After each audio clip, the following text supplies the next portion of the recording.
خرابی ہے ایسے شخص کے لیے جو پس پوش عیب نکالنے والا ہو، منہ در منہ تانا دینے والا ہو، مال جمع کر کے رکھتا ہے اور غائب محبت سے اس کو بار بار گنتا ہے۔ وہ یہ گمان کرتا ہے کہ اس کا یہ مال اس کے پاس ہمیشہ رہے گا، ہرگز نہیں، یہ مال ہمیشہ نہیں رہے گا۔ خدا کی قسم، یہ شخص ایسی آگ میں ڈال دیا جائے گا کہ اس میں جو چیز پڑ جائے وہ آگ اس کو توڑ پھوڑ کر ڈال دے۔ آپ کو خبر بھی ہے وہ کیسی توڑ دینے والی آگ ہے۔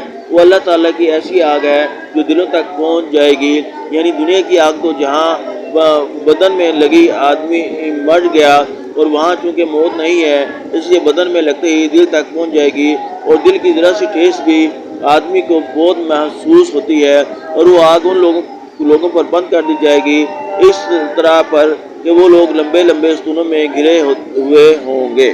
خرابی ہے ایسے شخص کے لیے جو پس پوش عیب نکالنے والا ہو، منہ در منہ تانا دینے والا ہو، مال جمع کر کے رکھتا ہے اور غائب محبت سے اس کو بار بار گنتا ہے۔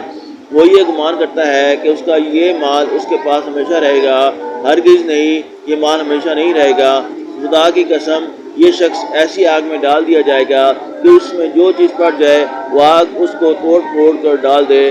آپ کو خبر بھی ہے وہ کیسی توڑ دینے والی آگ ہے۔ وہ اللہ تعالیٰ کی ایسی آگ ہے جو دلوں تک پہنچ جائے گی، یعنی دنیا کی آگ تو جہاں بدن میں لگی آدمی مر گیا، اور وہاں چونکہ موت نہیں ہے اس لیے بدن میں لگتے ہی دل تک پہنچ جائے گی، اور دل کی ذرا سی ٹھیس بھی آدمی کو بہت محسوس ہوتی ہے، اور وہ آگ ان لوگوں پر بند کر دی جائے گی اس طرح پر کہ وہ لوگ لمبے لمبے ستونوں میں گرے ہوئے ہوں گے۔ حضرت الماذہ کی تفسیر میں مختلف اقوال علماء کے ہیں۔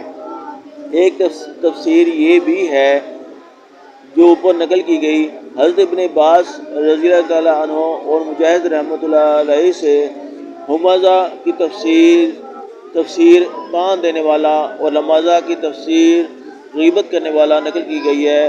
ابن جریج رحمۃ اللہ علیہ کہتے ہیں کہ ہمازہ اشارہ سے ہوتا ہے، آنکھ کے، منہ کے، ہاتھ کے، جس کے بھی اشارے سے ہو، اور لمازہ زبان سے ہوتا ہے۔ ایک مرتبہ حضور اقدس صلی اللہ علیہ وآلہ وسلم نے اپنی معراج کا حال بیان فرماتے ہوئے ارشاد فرمایا ایک مرتبہ حضور اقدس صلی اللہ علیہ وآلہ وسلم نے اپنی معراج کا حال بیان فرماتے ہوئے ارشاد فرمایا کہ میں نے مردوں کی ایک جماعت دیکھی جن کے بدن کینچیوں سے کترے جا رہے تھے۔ میں نے جبرائیل سے دریافت کیا کہ یہ لوگ کون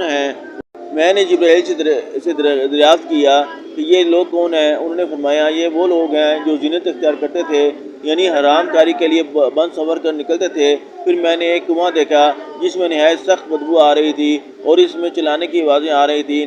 میں نے جبرائیل سے پوچھا کہ یہ کون ہے؟ انہوں نے بتایا کہ یہ وہ عورتیں ہیں جو حرام کاری کے لیے بنتی سنورتی تھیں اور ناجائز کام کرتی تھیں۔ پھر میں نے کچھ مرد اور عورتیں معلق دیکھیں جو پستانوں کے ذریعے سے لٹک رہے تھے۔ میں نے پوچھا یہ کون ہے؟ تو جبرائیل علیہ السلام نے بتایا کہ یہ تان دینے والے، چغل خوری کرنے والے ہیں۔